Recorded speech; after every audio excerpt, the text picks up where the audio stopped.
سمعت بظاهرة الزواج الإلكتروني، علاقة تنشأ بين ريال وحرمة غالبا ما تجمعهم أي علاقة أصلا.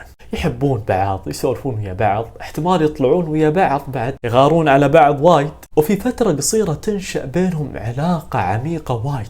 يسولفون ويا بعض بالساعات وينامون ويا بعض بس في الخط، يعني حياة زوجية متكاملة جدا. بس بعد فترة قصيرة من هذه العلاقة العميقة الجميلة، واحد منهم بيترك الثاني بطريقة فيها تجريح وإساءة. الطرف الثاني بيحاول مرة واثنين وثلاثة انه يسترجع الطرف الثاني، بس ما في تجاوب. بيسمع ضيم واغاني حزينة او بيكتب عبارات عن الفراق بطريقة حزينة. القصص اللي مثل هذه سمعتها وايد والله، وكلهم شباب اعمارهم بين ال17 الى 25 سنة. يعني اغلبهم لا توظف ولا كون حياة ولا سوى شيء في حياته اصلا، بعد ياخذ مصروفه من ابوه وامه. وعقب يقول الزواج شيء سيء وما بعيش تجربة مرة ثانية. في شيء تعلمته انا، ما بني على باطل فهو باطل. العلاقات اللي مثل هذه مستحيل ان نهايتها تكون زواج اصلا، لان بدايتها ما ارضت الله عز وجل، فنهايتها اكيد وحتما ما راح ترضيك. اذا نحن استشعرنا العلاقات هذه وخليناها في اطار يحبه الله ورسوله، علاقاتنا كلها بتكون صحية وجميلة جدا.